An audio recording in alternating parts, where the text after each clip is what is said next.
老太太们在演奏和领唱的这首歌是前苏联地区的爱国歌曲《Katyusha》。这里是除了俄罗斯以外，前苏联最大的成员国哈萨克斯坦 （Kazakhstan） 的旧首都阿拉木图 （Almaty）， 意思是苹果的故乡。你没有听错，这个中亚深处的美丽山谷就是全世界所有苹果的故乡。对哈萨克斯坦，我们完全没有任何概念。会来到这里，是因为我们的中国 visa 只有30天。快要到期了，所以我们必须离开中国。结果来到了这个我从来没有听过的地方。毫无准备下来到这里，我们在阿拉木图住了10天，遇上了哈萨克斯坦最重要的节日之一五九节，哈萨克语叫做 Torgazan Shimamur， 也就是大多数前苏联国家都还在庆祝的胜利日 Dень Победы。这是他们纪念在战场上牺牲的军人的日子。这个节日从1945年第2次世界大战结束以后开始，所以本来参加这个纪念日的第一批人，很多都已经离开了人世。如今是他们的家人代表他们继续参加这个纪念日。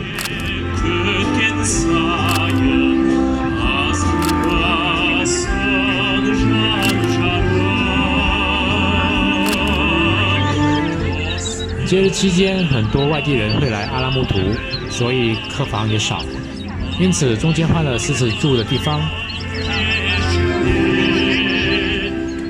有一次找客房的时候，发现阿马蒂附近一座很出名的雪山上面的滑雪度假旅馆，价钱居然跟住在市区差不多。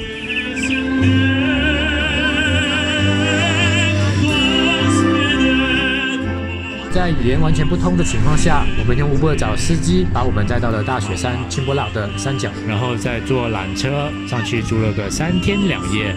不来不知道，原来青波拉是中亚最大最有名的滑雪胜地，这里也是苏联训练冬季比赛运动员的总基地。住宿不贵，原来是因为差不多夏天了，滑雪场已经开始融化，不过还是有雪的，尤其是顶峰。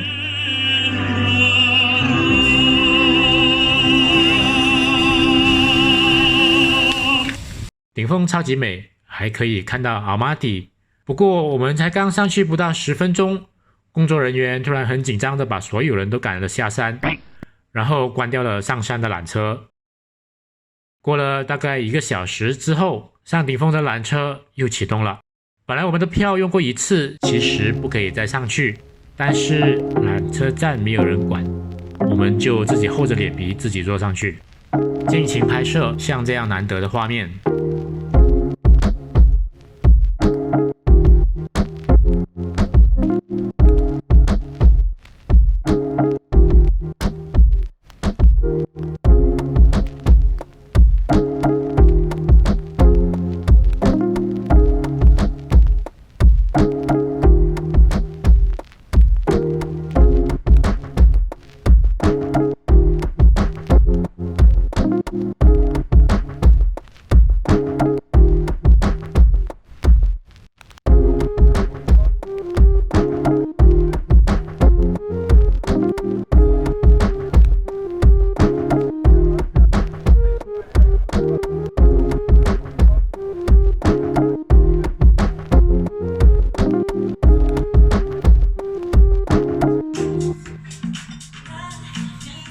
在山上的漂亮餐厅还入乡随俗，吃了马肉扒，跟牛肉有点像，可是比牛肉嫩，还不错。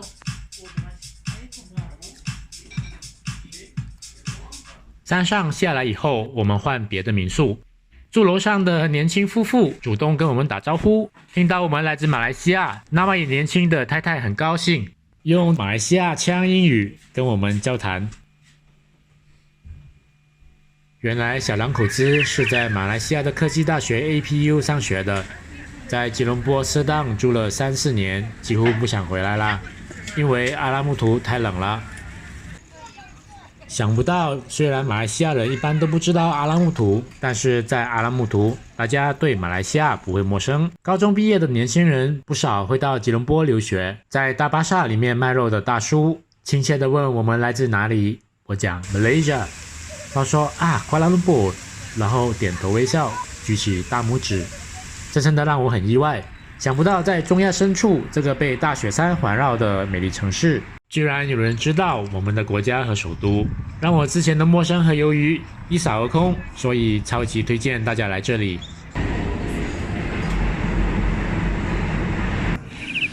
现在我们来解释一下怎么从新疆出阿拉木图吧。其实从新疆去哈萨克斯坦，我们有几个不确定。第一，从新疆出中国的火车票真的存在吗？第二，就算有，外国人可以买吗？外国人真的可以从新疆出中国吗？第三，如果不能，那就要往回走吗？可以去哪里呢？不管去哪里都很远啊。第四，如果要飞，该飞哪里？我们的中国 Visa 可以2度入境，还要倒回来，最合理的只能飞香港了。第五，就算能出新疆，那么进哈萨克，需不需要申请 Visa 呢？上网找答案。2018年在网络上根本就没有以上问题的直接答案。金吧。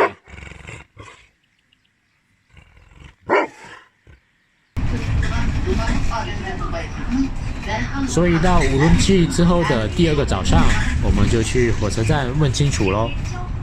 我们坐巴士去到乌鲁木齐南站，也是乌鲁木齐的新高铁站。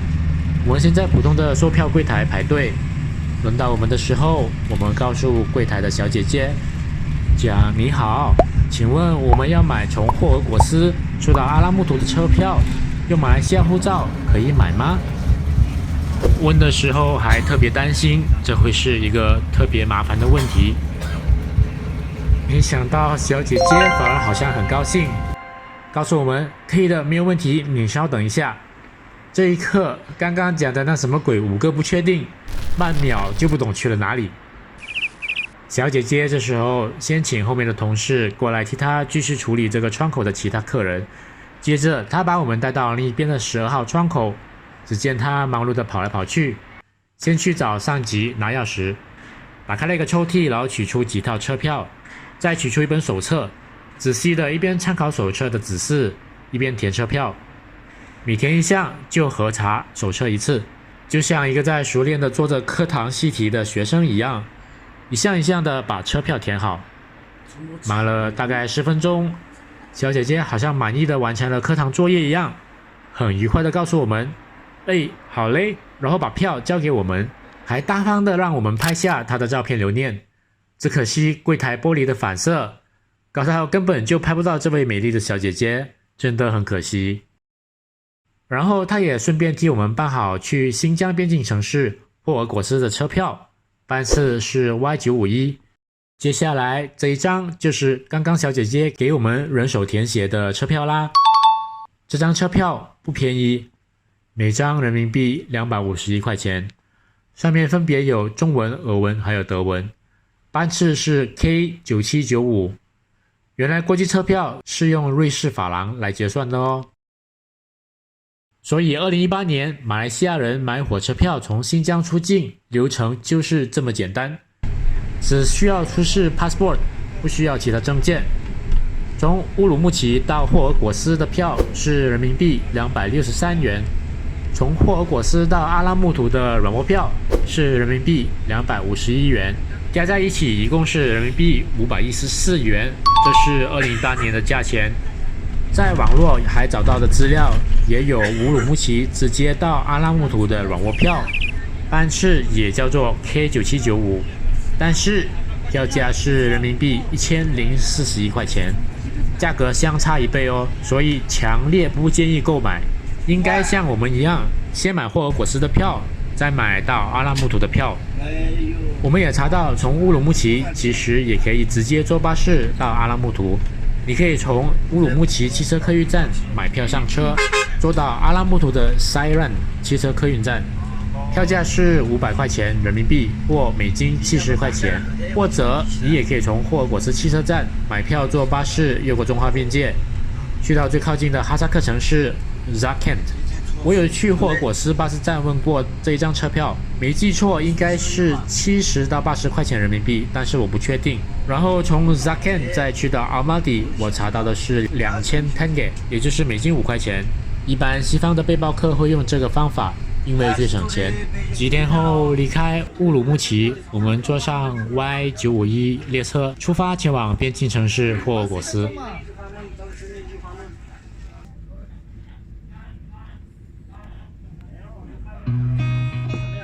晚上9点钟，我们坐火车离开乌鲁木齐，前往新丝绸之路的明星城市霍尔果斯。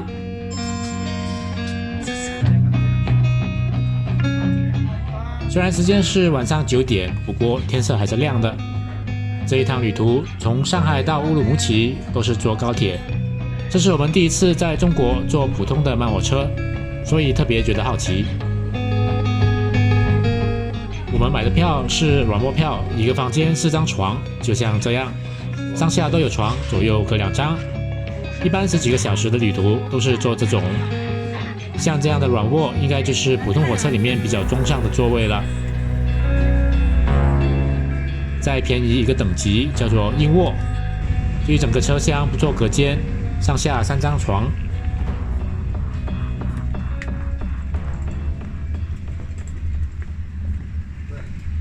火车的班次叫做 Y951， 是少见的双层火车。楼上楼下都是房间，而楼上的房间一间房只容得下2张床，可惜没有拍到清楚的影片。2个人旅行，要是能独占一间房间，当然最好啦。不过买车票的时候是没有得选的，都是电脑随机 random 安排的。这火车上面居然还有舞厅。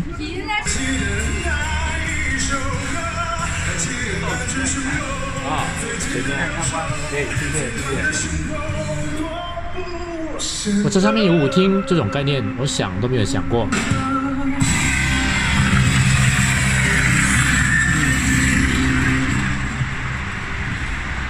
要是能拍到人们在火车唱歌跳舞的画面，那就太好啦！休闲区啊，就这边。各种特企，然后我们还支付免费礼品，然后各种小礼物都有。可是收费吗？也是。这些都是包含在120的，这些都是免费的。就是120就可以用所有娱乐车的设施。所有的娱乐设施。你们可以到现场参观。好，我从那边下回去哈。好，谢谢您哈。谢谢。好。整辆火车走了一遍，夜也深了，窗外一片漆黑，什么都看不到。只好睡觉啦。可是这趟火车旁边的小伙子逼汗超级无敌响，搞到我一整个晚上全程都是醒着的。所以提醒大家，记得戴个耳塞，绝对有用啊！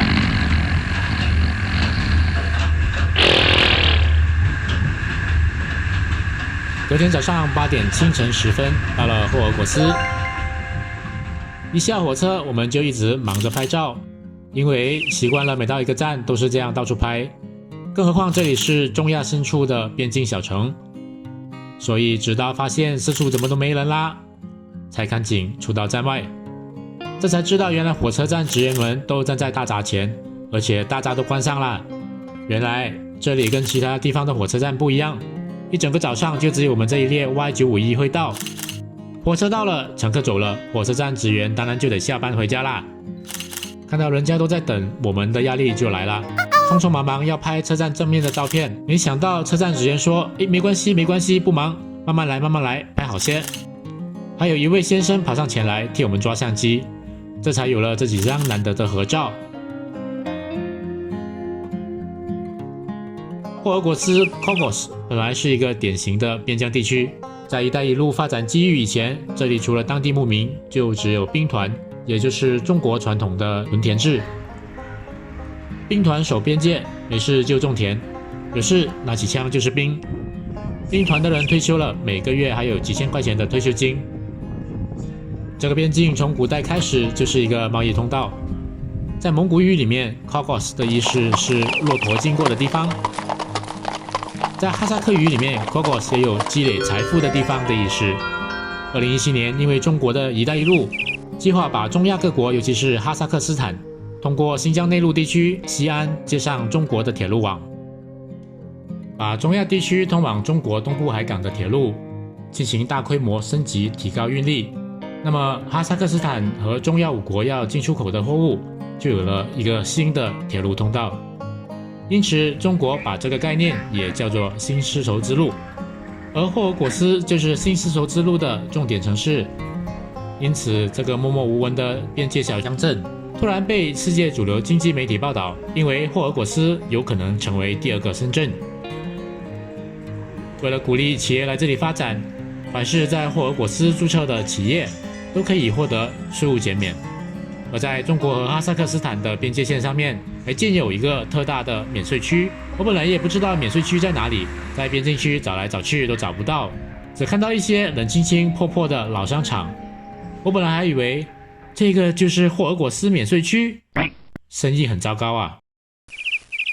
失望之下随便乱走，然后我看到一个用围篱围起来的建筑，建筑的大门很多人进进出出，出来的人都带着一箱一箱的东西，然后都交给一个集中处收货。我好奇走过去看，在围篱外面犹豫了一阵，就跟着人家走了进去，然后看到中国海关4个大字，好多人在排队，我也跟着排。排队的尽头有海关人员检查护照，但是没有盖章。官员看到马来西亚的护照也没有什么特别反应，我才敢开口问他：你好，请问这后面是什么地方？外国人可以进去吗？他这才抬起头看我说：免税区可以进去，不过不可以从这里过境。我这才恍然大悟，原来免税区在海关后面啊。海关后面是一个很大很大的商业区，商业区里面就跟义乌差不多，是各种各样的小店面，各有各的主题，卖各种各样的东西。刚才外面拉货那些人是替商家买货的跑腿。也许免税区有限制一个人可以买多少，所以商家就找跑腿来买货。中亚5国的人也会过来这边扫货，很多人会买纺织品，尤其是窗帘、床单、寝室用品这些。除此之外什么都有，其实连马来西亚的货都有，还有阿发白咖啡，但是我就不知道好不好卖。这就是霍尔果斯免税区啦，非常热闹。当时是2018年，我还看到代表美国农业的老牌农务机械公司 John Deere 从这里出口到哈萨克斯坦，10几台漆着 John Deere 招牌黄绿色的农务机器就在边境区排队等候进入哈萨克斯坦。这可是最具代表性的美国农业公司，在中美贸易战高峰的2018年，使用新丝绸之路进入广袤的中亚市场。只可惜当时没有好好的把这一幕记录下来。然后我们就为进入哈萨克斯坦做准备啦。最重要的当然就是换钱。哈萨克斯坦的货币叫做 Tenge， 不是国际流通的日蒙货币。之前我们在乌鲁木齐已经去问过很多间银行，居然都没有得换 Tenge。结果没有办法，我们就来到霍尔果斯才打算。去到霍尔果斯街上的银行一问，职员讲没有。哇，连这里的银行都没有，那怎么办？没有我们就出来咯。结果门卫拦着我，问我你要换 Tenge 是吗？要换多少？然后他打了个电话，对面巷子里面就跑过来一个人，嘴里还在嚼着东西，估计是刚刚还在吃饭。然后我给他人民币，他给我 Tenge， 简单直接，而且汇率很公道，跟 Google 上面的汇率没有差多少而已。100元人民币换5100 Tenge， 约等于马币50块钱。到了坐跨国火车的那一天，买好了晚餐，然后就坐出租车回到霍尔果斯站。一天前，火车站职员有打电话来确认我们会不会上车，跟来的时候一样，今天就只有这一班车。候车室的椅子上都是这趟火车的职员，乘客只有3个，除了我们，另一个是一位会说中文的哈萨克人。他经常坐这列车，还跟我们聊了一些关于哈萨克民族的小知识。有这位会说普通话的哈萨克人在，我们对接下来过关卡的程序比较放心了些。开车时间快到了，官员把我们叫过去盖章。从上海进入，从霍尔果斯出的海关印章，这样的组合应该很少有吧？整个车厢都是空的。列车员们其实根本就没有事情好做，全部都各自站在一个房间睡觉或是玩手机。但是其中有一个比较多话，他在房间门口用电饭煲在煲猪肉汤。我就问他等一下过海关的程序是怎样，他就解释给我听，然后告诉我尤其要注意值钱的东西要收好。我也问他这火车一般都这么空吗？有外国人坐吗？他说本来很多本地人会坐火车从这里去麦加，但是自从2009年乌鲁木齐事件后就不能从这边去啦。火车开得很慢很慢，正好可以看风景，那就是天山，景色实在非常壮丽。然后火车又慢慢停下来，原来是到哈萨克斯坦的海关了。虽然距离只有9公里，可是从上车开车到这里停下，然后再开动，要花2个小时。我们乖乖坐在房间里面等了差不多半小时。5个军人上来，1个人拉着狼狗，3个人拿着 AK-74 机关枪，就一个跟我们拿了 passport， 然后转头就走。那狼狗进来嗅了一圈，然后3个人就检查我们的行李，所有的袋子的拉链都要打开。然后我们有带旧的 passport 当备用身份证。军人看到就问 Malaysia Muslim， 这其实是从西安开始就经常会被穆斯林朋友问的问题，所以我就答 Assalamualaikum Yes Malaysia No sorry not Muslim。 然后他很满意的笑了笑。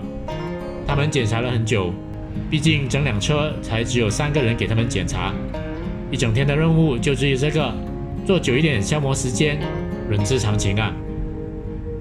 然后他们就下车，我很紧张地问他 passport 呢 passport 呢？他们也不理我，拿着机关枪拉着狼狗，头也不回地走了。passport 被人收走，语言又不通，当然会很紧张。我们坐立不安，等了很久很久。突然间，有一个穿着制服的超级大美女出现在房门口，黑头发的混血美女 Eurasian， 五官又像欧洲人，肤色发色却像亚洲人。这样的超级美女出现在这里是来还 passport 的。很遗憾，当时应该鼓起勇气跟她要求一起合照，不然讲都没有人信。后来去到阿拉木图才知道，其实像这样的大美女很多。因为各种历史原因，哈萨克斯坦有140几个民族，所以欧亚混血儿很多。然后火车离开边境，在月色下穿越大片大片的平原，到阿马蒂图火车站已经是半夜11点快12点了。这里的火车站没有站台，下火车就直接下到铁轨。火车离开铁轨很高，所以黑夜中匆忙下火车要小心。幸好车上那位哈萨克人有在，叫我们跟着他，他带我们去出租车站。我们紧紧跟着他，在深夜里面绕来绕去，绕过铁道上的各种东西，走个侧门，穿过火车站，又从另一个小后门走出来。如果没有他带，我们恐怕就要绕一些路了。然后他又帮我们找了计程车，还跟司机讲好价钱，真的非常非常感激他，要不然3更半夜语言不通，就没有那么顺利了。以上就是从新疆坐火车出境中国的所有过程，从一无所知到顺利过关，其实一点都不难。你有没有兴趣也来走一趟呢？欢迎留言告诉我们。希望这一集的内容对你的旅游计划有帮助，请记得给阿水叔叔一个转评赞3连，感谢，下一期再见。